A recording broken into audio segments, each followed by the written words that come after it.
Hello and welcome to a Touchline Fracas podcast. I'm your host Lewis, and today I'm joined by a very special guest from WhoScored.com to give us an insight into how stats are used by football fans today. His name is Alistair Tweedale. How are you doing, Alistair? I'm good, thanks. How are you? I'm very good, thanks. Thanks for joining us. Alistair, could you just explain to our listeners what it is you do and what your role is at WhoScored? I am co-editor of WhoScored.com, so I oversee proceedings on the content side of things, which means I'm in charge of everything, or in charge with someone else of everything that goes on the site. So we decide whether what articles we do, what infographics we do. We edit things that come in from our writers, our freelance workers, people such as James Horncastle, Jonathan Wilson, Andy Brassel, all very well-known people that send stuff in to us. We'll provide them with the stats, and then they send us in nice articles on anything and everything in the world of football. Fantastic. That sounds like a fantastic job to get into. I mean, how did you get started with WhoScored? Well, I've always followed WhoScored on Twitter, and I saw them advertising for a position. Originally, I was doing the social media side of things, but that progressed and the team grew.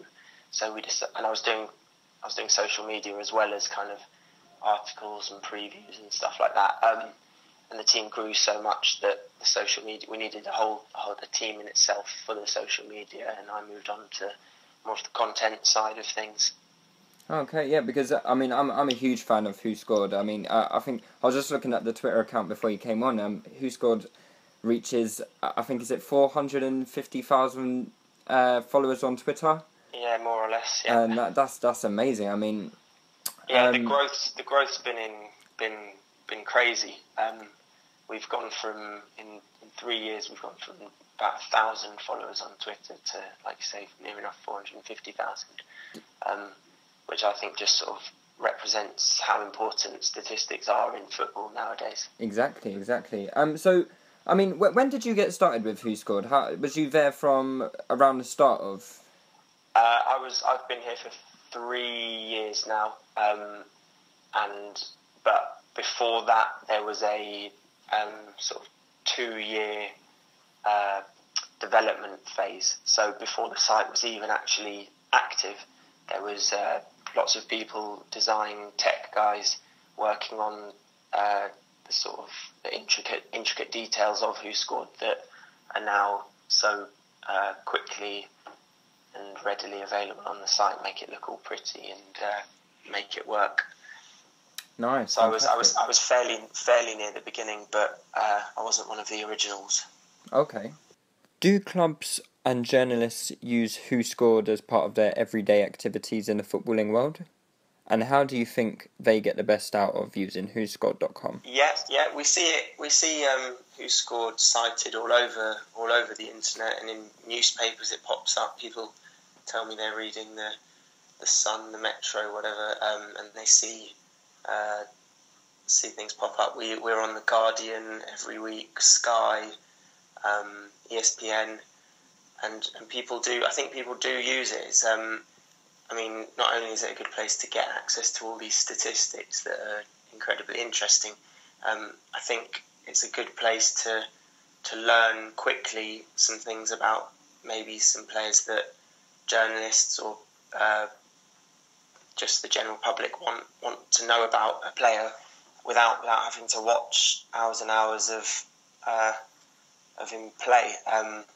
We've got things like strengths and weaknesses that are all statistically calculated on the site, and we hope that if there's a player that your club's linked with, a fan might go onto WhoScored and see where this player is strong and weak, and whether they might fit in, whether they might be the player that their club needs.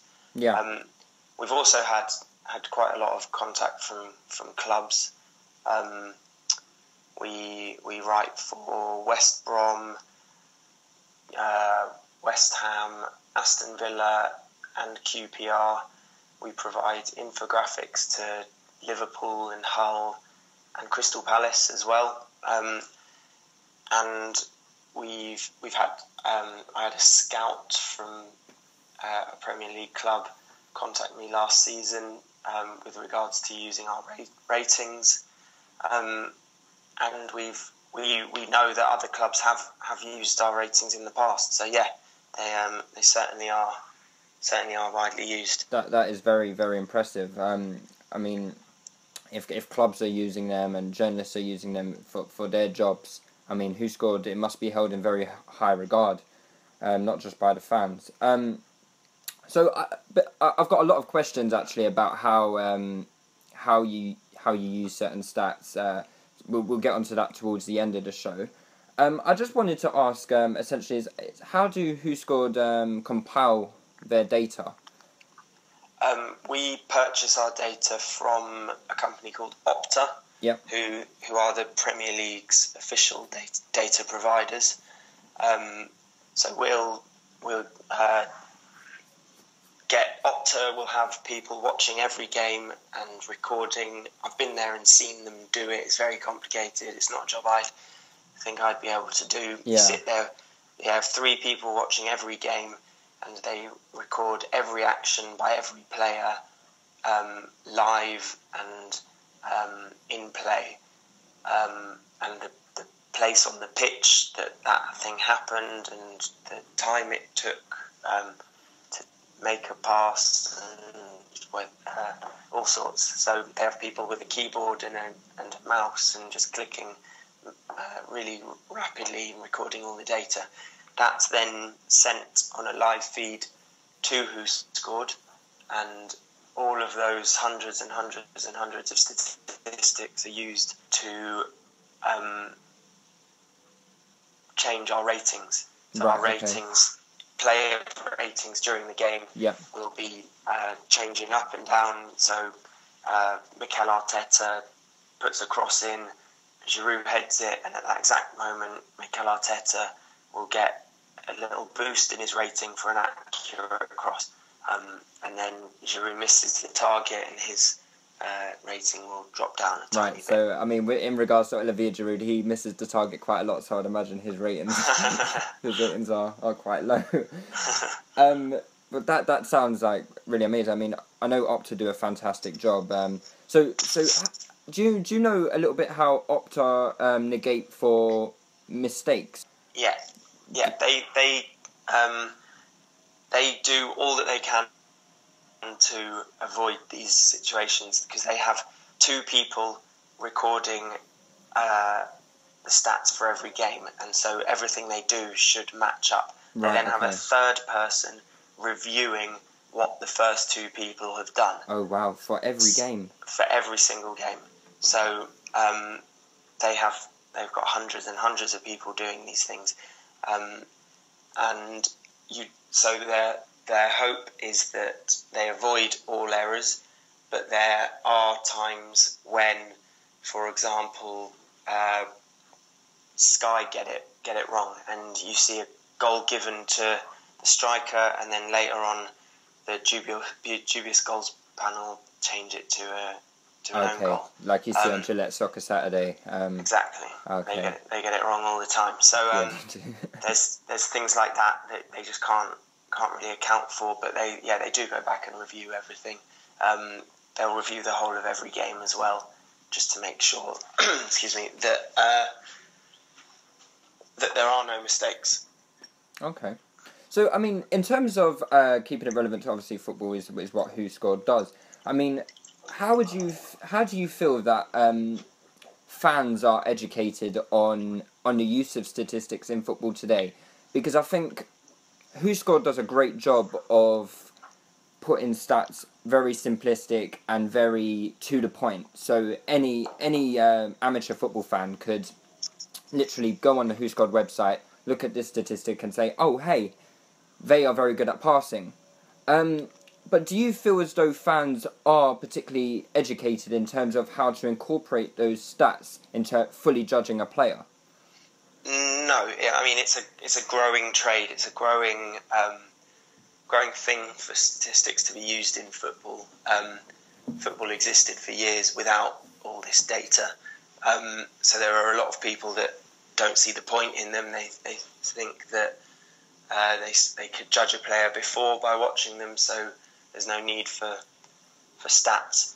But it's the increasing accessibility of them, and sort of is helping people to realise their use.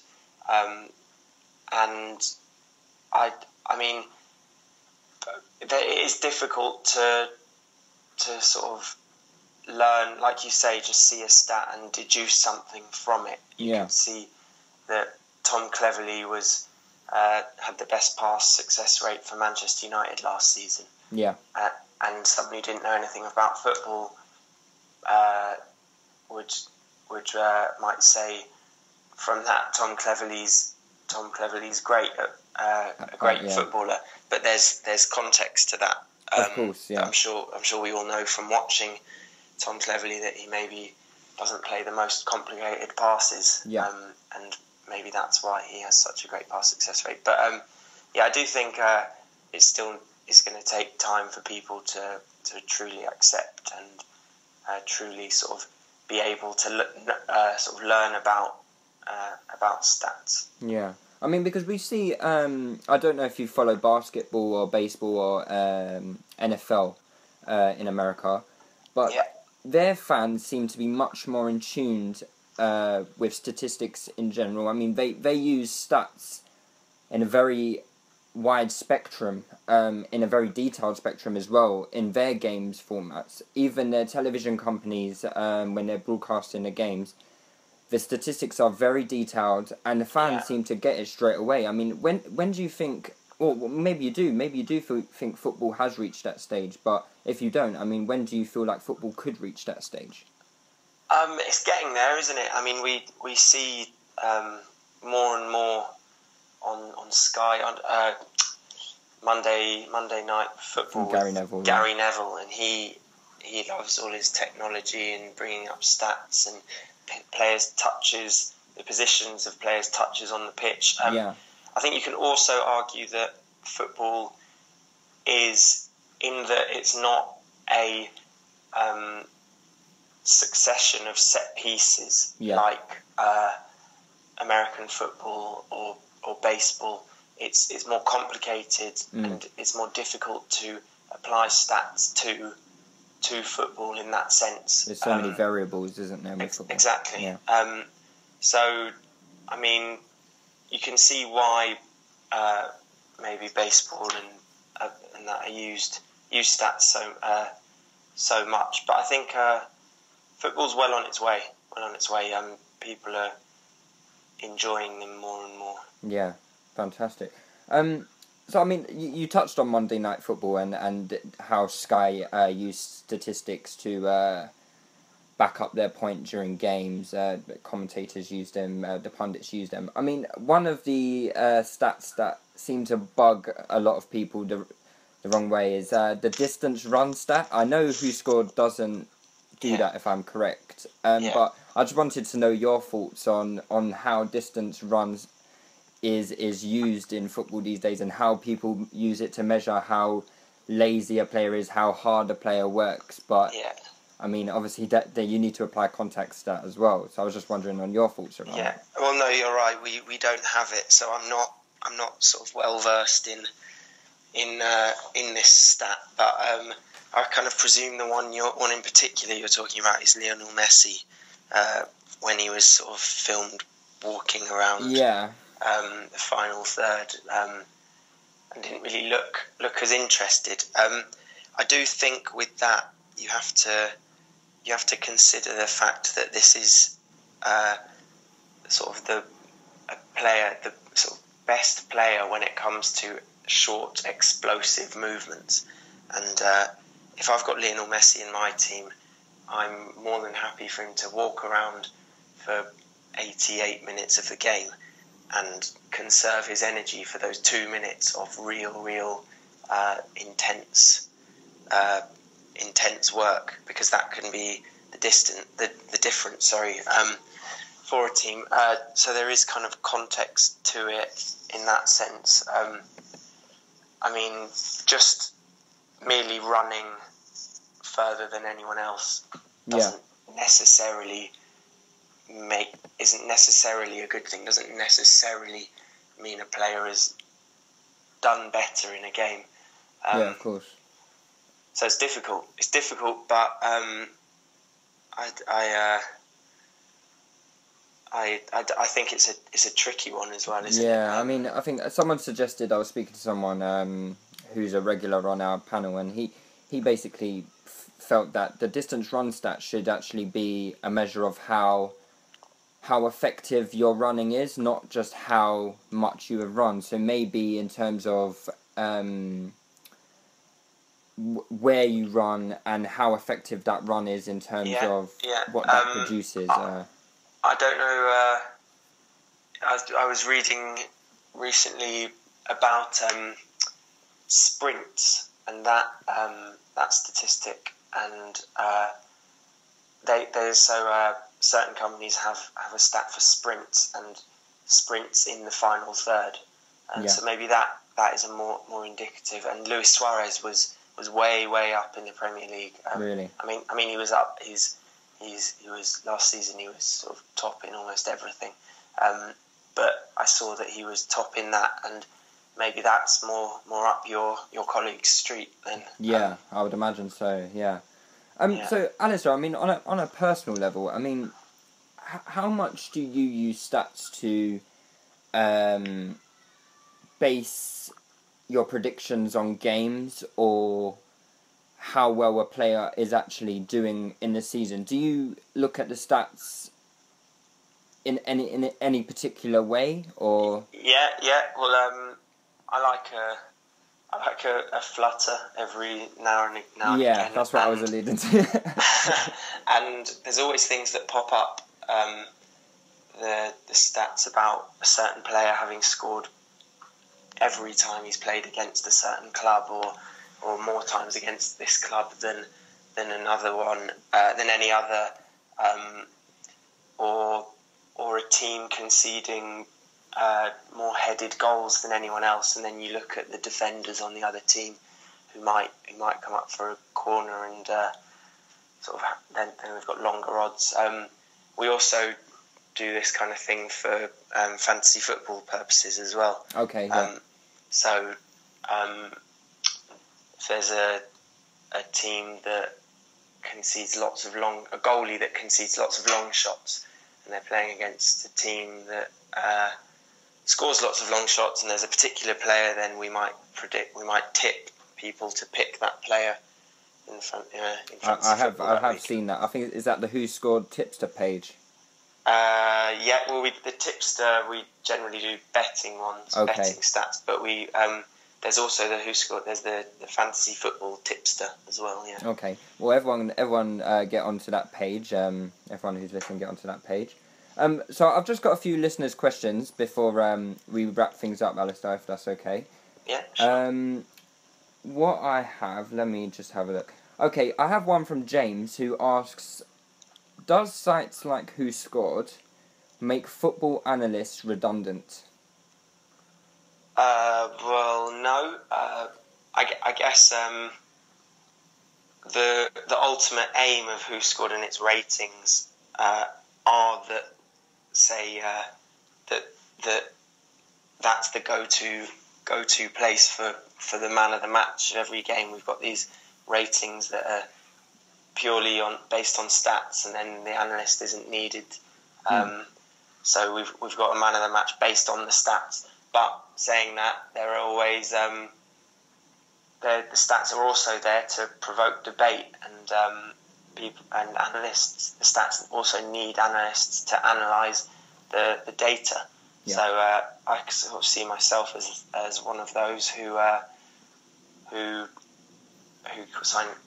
job it is to make the numbers more accessible for people and make them easier to understand. So no, I'd say they facilitate analysts. Fantastic. I have another one here from Elijah. He asks, is there a specific stat or a group of stats that you could use to accurately assess an aspect of a player's game? So, for example, if I was to ask you, Alistair, who is the best finisher in the Premier League, what statistics would you say are the best to formulate your opinion? Because I know shots on target and goals obviously are obviously a way to assess how good a player is at finishing, but sometimes, you know, different players get different chances and in different areas of the pitch as well. So, I mean, how would you formulate it? Yeah, well, I don't think there's a stat as such to give such a definitive answer. But you could use a number of stats to help sort of help yourself towards an answer. You might use conversion rate, which is a percentage of shots that are scored. Yeah. So someone might have scored 21% of their shots in a season. There's on-target conversion rate, so the percentage of shots on target which they've scored. Yeah. We've also got data for where in the goal each shot has gone. So you can look at players whose goals have all been placed in the corners. Okay, yeah. Rather than tap-ins. There might be certain strikers that you think scores a lot of goals, but it's not due to their finishing, it's due to their movement, and they get into the right positions and then have nice easy tap-ins. Yeah. There's plenty of things. Okay, fantastic. I have another question from Say. He asks, what is your opinion on the emphasis of the pass before the assist? So I would imagine, is that a key pass? Is that, I don't know how that's... No, that would be called a second assist. Right, okay, because not many people use this, but a lot of people... No. It is quite important when you think about it. I like it a lot. At the moment, Opta only have it. The exact definition of it is it has to be a pass that sets up a pass which... Oh, sorry, I'm confusing myself. It has to be a pass, for example, a through ball that puts a player one-on-one with the goalie, and then he slides someone else in. That's the second assist, is it? To tap it in. So the person who gets the assist has to take it first time, and it can't just be... So it couldn't just be a centre-back playing it to a right-back who hoofs it upfield, and and a striker scores from there. Right. It would have to be an integral pass to the move. Right. Okay. So, but I do like it, and it is extremely, extremely important. It was one of the stats I used in my in sort of defending Cesc Fabregas at Barcelona, because he got so much stick, but he would play those passes or be the one moving to create that space for Xavi or Iniesta to make that pass. Okay. And I do think it's a very important stat. Yeah. Is there any oh, sorry, what am I saying? Is there any future use for the second assist on the WhoScored website? Yeah, I mean, our stats are we're kind of reliant on Opta's decisions. Right. Okay. So Opta haven't sort of expressed to us that the stats we have for that are accurate. So we have numbers on our system for that. Right. But okay. We don't use them in articles or stuff like that, just because they're not completely accurate. Possibly because there's a bit of subjectiveness to them. What exactly a second assist is. So. Sorry, could you just define what a key pass that is? Because I get that question a lot. And Yeah. A key pass is quite simply a chance created. Okay. So a corner that someone heads off the bar was a key pass. A through ball that someone scores from is a key pass. An assist what is a key pass. An assist is a key pass. So what if you get the assist, you get a key pass as well? Yeah, exactly. Oh, right. Okay, perfect. Fantastic. Okay. Okay, here's one from Van Chosen 1. Some of these people have very strange Twitter names. Strange name. Yeah.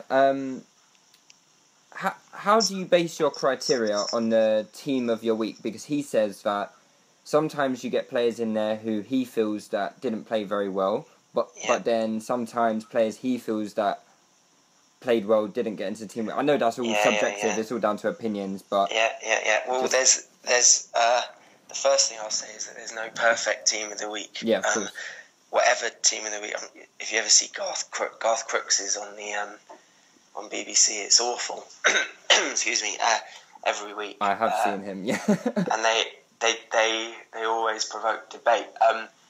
We try and do ours.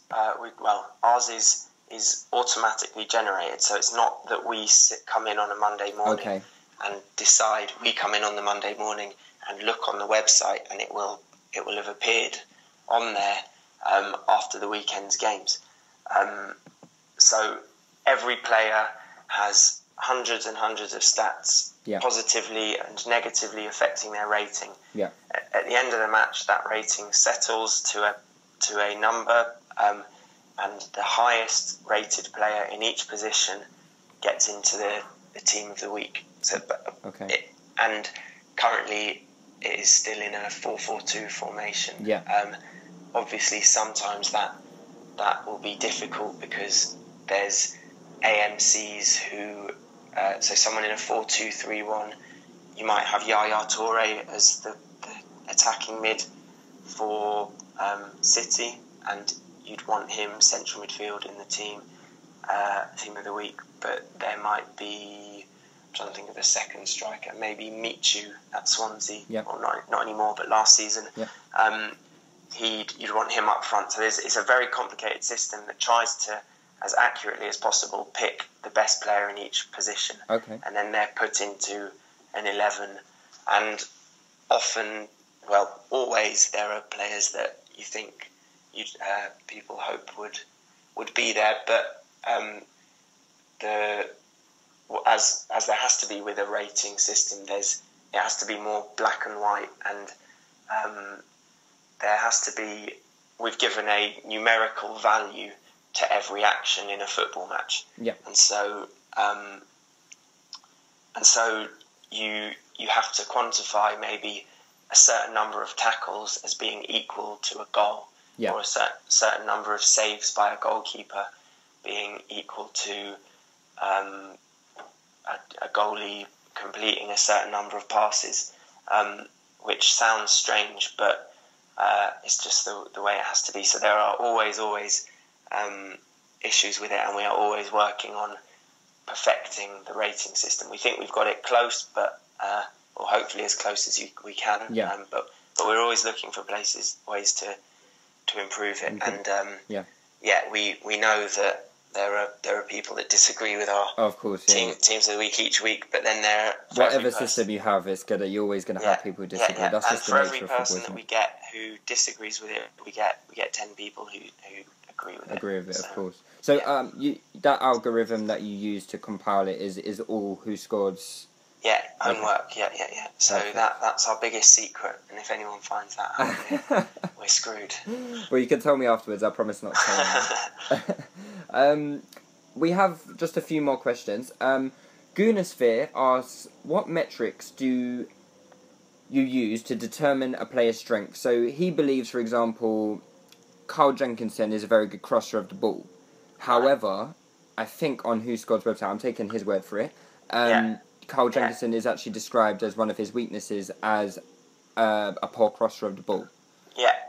So he just wants to know what the metrics you use to determine it. So there will be an algorithm in place that will take every right back's crossing stats and they will be compared to each other. Then a proportion at the bottom will be considered weak, and the proportion at the top will be considered strong. Right. And okay. then the even greater extremes will be considered very strong and very weak. Yeah. And it will simply be that a small proportion, relative to other Premier League right backs, a small proportion of Carl Jenkinson's crosses have found a teammate. Okay. The issue with this is, of course, that you can put in a brilliant cross, but it doesn't find a teammate because your teammate's not on the same wavelength. So essentially you're saying Jenkinson has very poor crossing because he plays with Olivier Giroud? Possibly. I'm not saying that, but that might be the reason.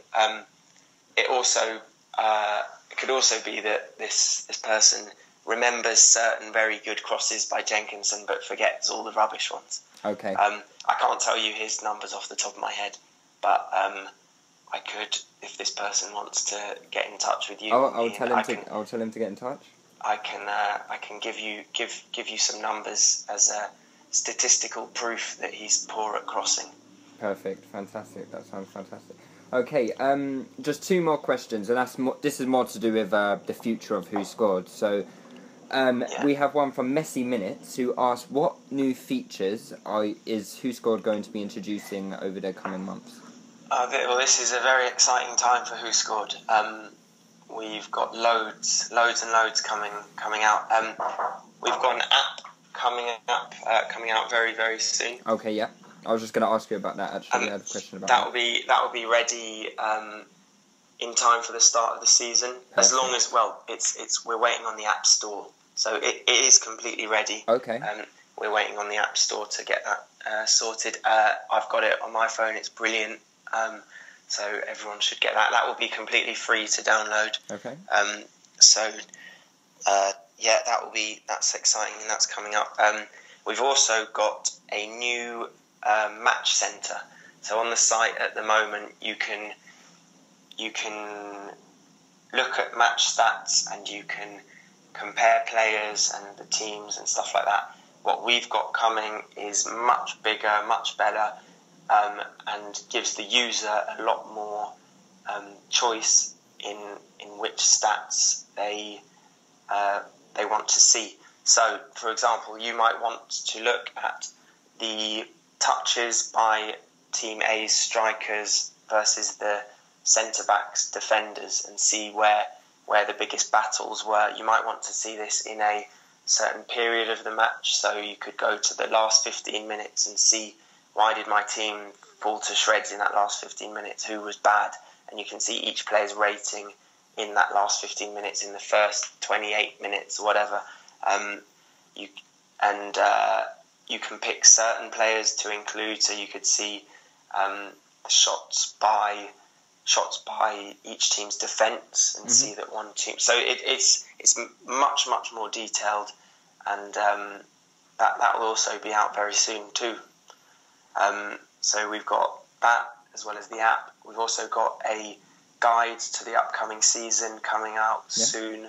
That should be ready by the end of next week. We're working on that at the moment. That we did a World Cup guide that we got a lot of positive feedback from. So we're doing one for the whole of Europe, each of Europe's leagues. That will be ready for this time. Yeah, because I have noticed that was it last season you added a few new leagues to your statistical profile, didn't you? Yeah, and we're adding the Turkish league this year as well.